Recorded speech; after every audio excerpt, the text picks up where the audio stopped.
Welcome to the Grow Your Independent Consulting Business podcast. I'm Melissa Lieberman, a fellow IC and business coach. On this podcast, I teach you to become a consistently booked independent consultant without becoming a pushy salesperson or working 24/7. If I can do it, you can too. Listen on to find out how. Welcome to the podcast. I'm so glad you're back today. If you're a listener who comes every week, and if you're new, welcome. I'm so excited that you're here, and I cannot wait to dive into today's topic, which is how to conduct a year-end review process that's both effective for you and your business as you move forward into the next year, as well as we're going to make it fun. Year-end review processes sound terrible. Who wants to do that? So let's make it a little bit fun. And honestly, fun is not my forte. So when I say something's fun, it's going to be fun. This is great. I'm excited to share this process with you today. First, on a personal note, I had to share something with you. I'm kind of on like plan C as it relates to recording this podcast today because we had hurricane force winds yesterday in Colorado. Obviously, we didn't get a hurricane. It was just crazy windstorm. It blew down our fence on one entire side of our property. This windstorm started just as I was finishing up a presentation to the Accenture Alumni Organization on executive presence. And I had told them before we started, the facilitators, that, I might lose internet just based on all the forecast things that were coming in and that kind of thing. And so we talked about what the backup would be if for some reason my internet went out halfway through. And I'm so happy to report that I made it all the way through 55 minutes. So I think we were on the very last question when my internet went out, which is a very rare occurrence here. So now I know I've got to be working on some backup plans for the internet situation. Anyway, I'm recording this on kind of Plan C tool that is on my desktop and doesn't need internet access. And I can't wait to record this for you today and make sure that you've got a really solid year-end review process that can help launch you into next year. So that's what we're here to talk about today. Over the course of this week and the following 2 weeks, I'm going to share with you a process that's going to help you get ready for 2022. So this is the first part in a 3-part series, and it will help you to not only really look at this year objectively and really figure out what you want to amplify and what you want to change, and help you get ready to hit the ground running in 2022. Or whatever year you're listening or quarter you're listening to this, if it's in the future. This is certainly a process that I'm sharing with you for year end, but I highly recommend that you do it once a quarter at a minimum, if not every month. And I'll talk with you a little bit about what that process would look like at the end. So without further ado, today's specific topic is implementing an impactful year-end review process. And we're going to talk today about 3 key areas. The first is why a year-end review should be non-negotiable as a success habit in your business. The next topic we'll talk about is if you're someone, like most of us, I think, you want to really avoid it, put your head down and enjoy the holidays and figure it out when you restart in January. Why you shouldn't be doing that. Why that's putting a disservice and really holding you back in your business. I'll talk with you a little bit about that and my own personal story around that. And then thirdly, I will share with you the exact process to make your year-end review effective and infuse some fun into it as well. So that is what we're going to cover today. Let's start off with why a year-end review process should be non-negotiable in your business. And really, what I find is that this is a key component, a key success habit for any business owner, to constantly be evaluating and iterating and adjusting and knowing that you can't just put a business in place and go into run maintain mode and never need to adjust anything. That's just not the key to success as a business owner, right? So this type of success habit, the year-end review, is the difference for you between growth next year and stagnation. So we are simply going through a process that I'm going to walk you through to get aware of what you want to amplify, aware of what you might want to eliminate, and aware of what you want to adjust so that you can continuously build upon what you've been doing, do more of what's really working, and that requires you to know what's working, do less of what's not working or eliminate it. Again, that requires you to know what's not working. And if you're just down, heads down, doing your work day after day, it's virtually impossible to really know what's working, to peel back the layers and figure out what is working. Why is it working? How do I know that it's working? And then the opposite of that, right? What's not working? How do I know it's not working? And why do I think that is? So that's why I want to really implore you that this should be a non-negotiable part of your process as a business owner so that you can continue to grow as a business owner, both by way of your income, but also by way of your impact, and that you can continue to grow versus to stagnate.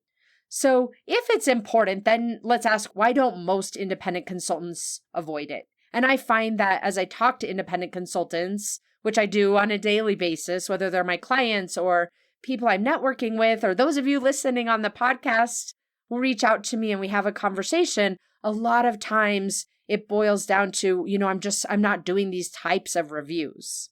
And the reason why is it feels terrible. We don't want to do something that feels terrible. We have to look at, what didn't go well? What do I need to change? All of that, our brains are wired to do the exact opposite.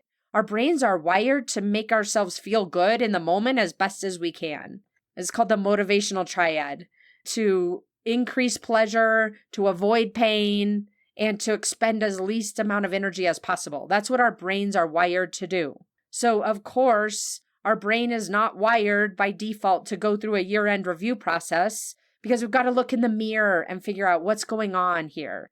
And it's different, right? It's different than when you were back in corporate and you're doing a review process, because that was a team. You could point to different parts of the ecosystem and say, this is why this thing isn't working. A lot of times as an independent, we feel like, oh no, I'm the only one who can point, the finger at, and it makes it feel even worse. So what I want to share with you today is a way to lighten this up and not make it so painful. The other thing before we move on is why most independent consultants avoid it is that we tell ourselves we don't have time. That's the mechanism to avoid the uncomfortable, right? I just don't have time for this. I've got to finish out the year. The clients are needing deliverables from me, and I just don't have time for this. I'm going to sacrifice it and do the work for my clients and take some time off. And what I want to share with you with that is that this process I'm going to share with you today and over the next couple of weeks doesn't have to take very long. You could spend 15 minutes doing this and gain so much more insight and traction for yourself for next year. Okay, so it's important. Hopefully we're on the same page with that. So how do you overcome the resistance and make this year-end review effective and fun? I've been telling you we can make it fun. Let me walk you through what that formula is. Okay, so the first part of the formula is for you to set some ground rules for this year-end review process with yourself. This is very important for you to get in the productive mindset so that you're able to get the results you want from the process, and also so it doesn't feel so crappy while you're doing it. So let me just share with you a couple of the ground rules that I've found to be very effective. The first is just really agreeing up front with yourself that you're setting up a process with yourself that's a zero judgment zone. We're looking at the year end objectively, wanting to learn from it.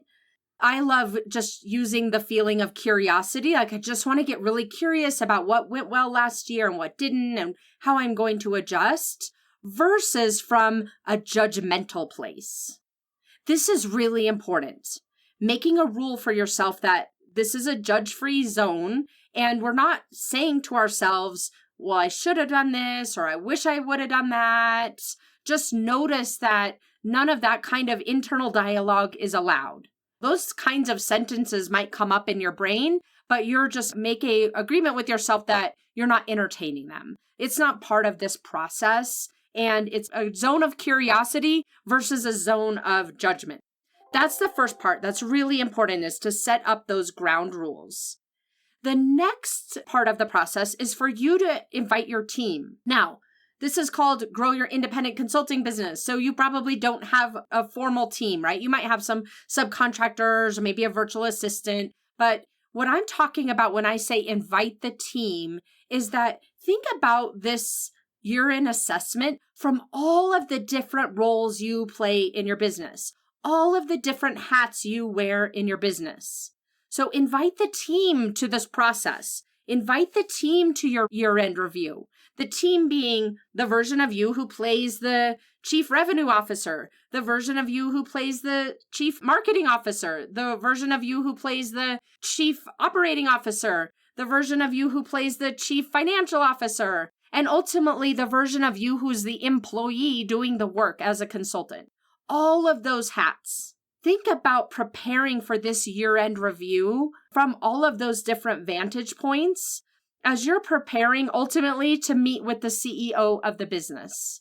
I think that's really fun. Maybe my version of fun is a little nerdy. It probably is. But to me, that's really fun. Just kind of thinking about this as a way that you're playing all of these different roles. You're thinking about the year that we're wrapping up in a way of, because I am, when I'm in the seat of the chief revenue officer, what am I thinking about? What has gone well this year from a revenue perspective? What hasn't gone well? And just really getting curious with each of these different hats on and this whole team meeting that you're creating when it's really just one person. To me, that's really fun, and it lifts off the burden of judgment in a way that way too, because you're just really thinking about and inspecting your business from a lot of different angles.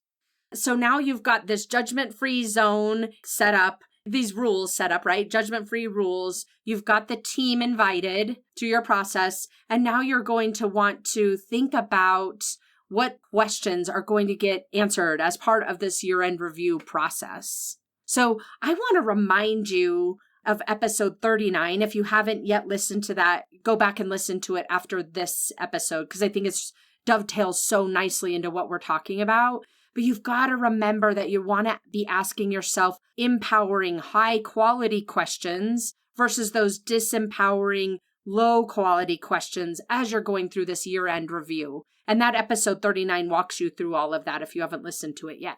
So get yourself into the place where you've written down those empowering questions from an empowering perspective. And the other tip I'm going to share with you as you're preparing, what does this year-end review process look like? What are the questions I'm going to be asking myself from all of these different vantage points? You always want to start with the positive first, meaning the things that went well. You want to do that to get yourself into a productive headspace. And I will tell you, I've made the same mistake over and over again of glossing over what I've accomplished, what I've achieved, what's gone well, because I think it's a waste of time to think about that stuff. And I want to jump right into problem solving. And you might be the same way. But I'm telling you now through my own experience and beating my head against the wall that this is so important for you to look at the positive first to get yourself into the productive headspace. So then that way your diagnosis of what you want to change, what's not working as well, can be from a much different set of thought processes than, oh no, this is terrible, and trying to solve things from there. So take it from me. You got to start with the positive. And don't be stubborn like me either and ignore this advice, because I did it with my own coach and it was a lot more of an uphill push as a result. So go ahead and give yourself the space to have those wins, to look at those accomplishments, to give yourself credit. And ultimately, it gets you into so much more of a productive headspace to start looking at what you want to make adjustments toward. So I'll share with you a few questions you might include in your year-end review. We'll put these questions in the show notes as well. So you may start with, what are my top 50 accomplishments from this past year? 50 is tricky. I did this last year and I'll do it again here in the next week or so for my own business. 50 accomplishments, it's easy to get to 10 or so. And then you really have to start thinking about what was an accomplishment, big or small, right? Think about and really push yourself to get to 50. I found that the gold in this process or in answering this question is in that last 10, where you would have overlooked those or dismissed those, had you not pressed yourself to get to that list of 50. So commit to the list of 50 accomplishments. Another great question is, what 20 fails did I achieve? I love looking at failure as a positive. And if I haven't failed quite as much as 20, then why not? What am I avoiding? Where am I playing small? So just really asking yourself, like, what 20 fails did I achieve? And looking at it from more of an achievement perspective than a problem perspective. Another great question to ask yourself is, who did I become this year?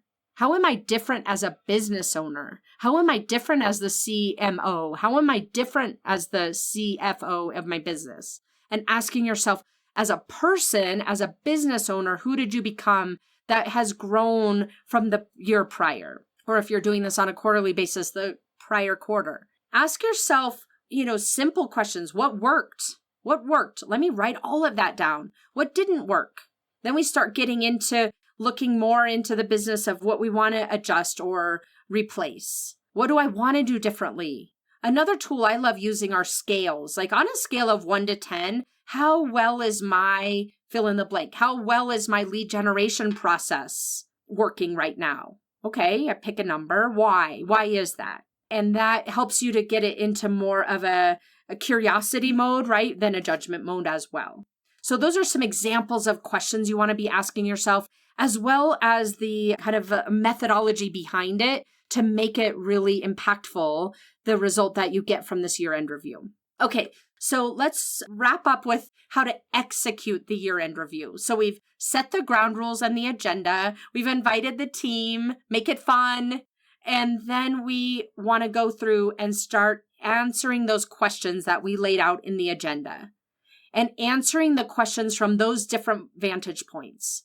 You might consider, okay, here I am wearing this CFO hat. I'm going to go through and answer all of those questions that I had, put in my agenda here. Or I'm the CEO right now. Since I'm in the CEO hat at the moment, what would I be asking? What would I be caring about? That might be different than the consultant employee version of myself that's thinking at things from such a different vantage point, right? Because that version of ourselves is delivering the work. So really playing around with these different roles, the role-playing process, so that you can get a well-rounded set of inputs into your year-end review and then take those and start running with them. And I'll touch more on what to do with the outputs of this year-end review as we go through the next couple of weeks in planning for 2022, okay? So that is the process that you're going to want to use for your year-end review. And the last thing I want to encourage you to do is to design this for yourself, create those set of questions that are appropriate for you and your business, figure out who all those team members are that you're going to invite, all the different versions of yourself, and then put this as part of your standard operating procedures. This is at a minimum your yearly process that you want to repeat and refine year after year.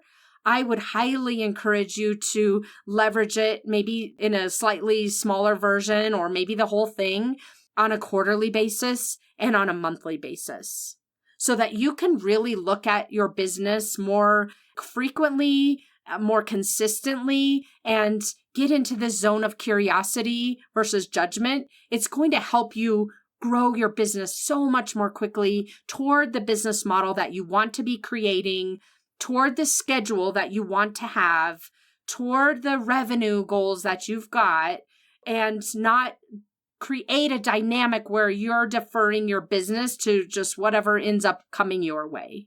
This is an incredibly important piece of work for you as we end the year, and I'm excited for you to go put it into action. And the last thing that I'll say to you today is, if you want some help with this process, I highly recommend you sign up for an IC Success Blueprint call. I've been having these every week, and it's incredible to see the amount of insight that the people are getting in just the process of filling out a lot of questions about where they're at in their business right now and where they want it to go. Before we even get on the call, they get so much clarity about where they want their business to go and why it's not there yet. And then we spend an hour really diving deep into your business and figuring out what your action plan should be to move forward and start moving in that direction of exactly where it is that you want to be, and not spinning your wheels or settling for that plateau anymore. So go book one of those calls. The link is in the show notes. It's ic-blueprint.com. And I'm excited to meet with you on one of those calls. If you decide not to schedule a call, no worries. Go put what I just shared with you into action so that you've got this year-end review from a non-judgmental place, and we can start building upon that to plan out your 2022. All right, we'll see you again next week. Take care. Thanks for joining me this week on the Grow Your Independent Consulting Business podcast. If you liked today's episode, I have 3 quick next steps for you. First, click subscribe on Apple Podcasts or wherever you listen to make sure you don't miss future episodes. Next, leave me a review in your podcast app so other independent consultants can find and benefit too. And finally, to put the ideas from today's episode into action, head over to melissalieberman.com for the show notes and more resources to help you grow your consulting practice from your first few projects into a full-fledged business. See you next week.